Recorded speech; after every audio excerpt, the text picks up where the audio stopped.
Hey you guys, we're back on Thriving with PKU today, and today I'm going to show you a veggie jambalaya recipe that I absolutely love. Now last week I had a video about food prep and planning, and I cut a bunch of vegetables and stored them in the fridge. That's what I love to do before this recipe because it kind of does take a little bit of time if you're cutting and chopping each vegetable. Other ideas for this recipe, you could use frozen vegetables, or you can just prep it ahead of time like I did. Now, something to note, I'm using real rice in this recipe. It's about 1 1/4 cup of rice, but this whole recipe together makes 9 cups. So it ends up only being, for a cup serving, about 2 to 3 grams of protein. If that's too much for you, then I'd say switch it out for low protein rice. Also, it makes 9 cups, like I said, so it's a huge, huge recipe.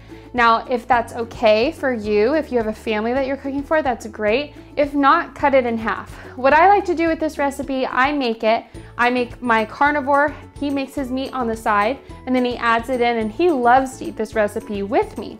And I also save it for me, and I eat it throughout the week for lunches. So just some ideas on how you could use this recipe. Let's get started.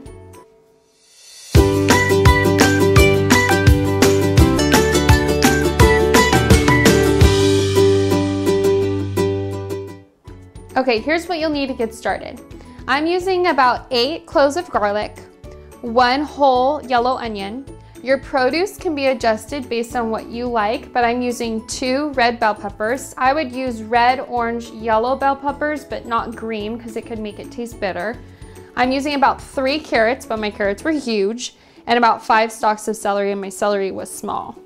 The seasonings I'm using are 2 bay leaves, 2 teaspoons of oregano, 1 teaspoon of fresh thyme, 1 teaspoon of paprika, 1 tablespoon of Creole seasoning, which is right here if you're unfamiliar with it. This is what it looks like in my grocery store.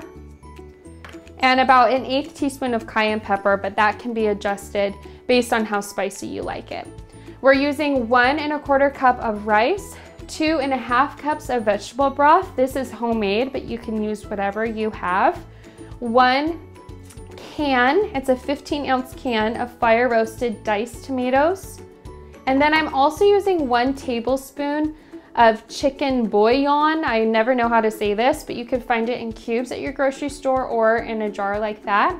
And then I'm seasoning it with salt and pepper to taste. Okay, so we're making this whole recipe in 1 large pot over your stovetop. So you're gonna wanna grab your pot and grab some cooking oil. About 3 tablespoons is all, and we're gonna start by sauteing the onions, the garlic, and then the hard vegetables. So we're gonna do the carrot and the celery first. So let's throw them in.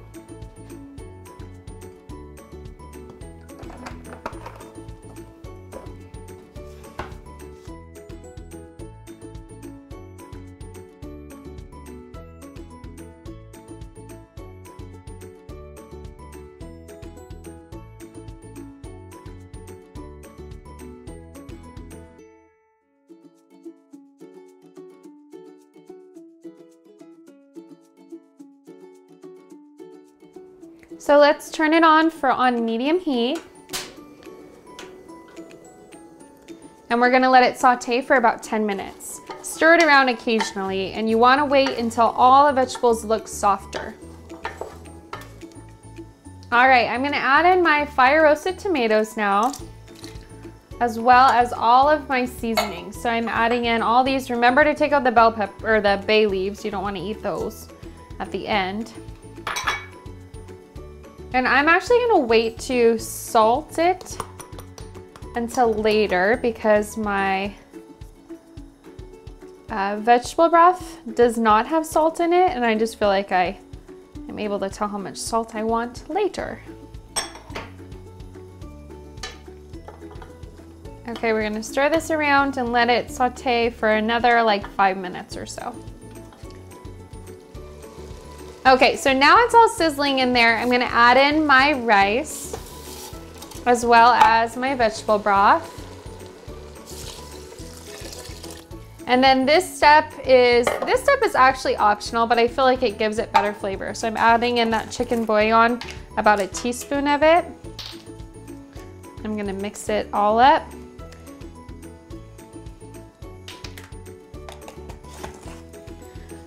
So you're gonna need your lid in just a minute. We're gonna mix it up, throw the lid on, and bring it to a boil. Once it's at a boil, you can turn it down and it's going to simmer for about 30 minutes. Okay, so we're just about done here. My rice is cooked all the way through. It looks so good, it smells so good. I'm gonna add my salt and pepper now. You can always add it at the beginning with all the other spices. So I'm gonna add a little bit now.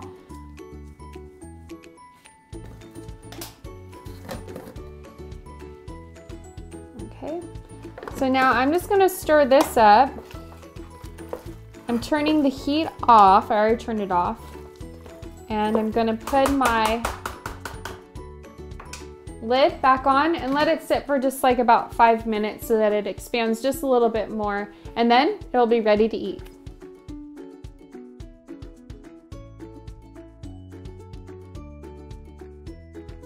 I hope you loved this recipe. It's definitely one of my favorites. Now, if you make it, I'd love to hear about it and see how you liked it.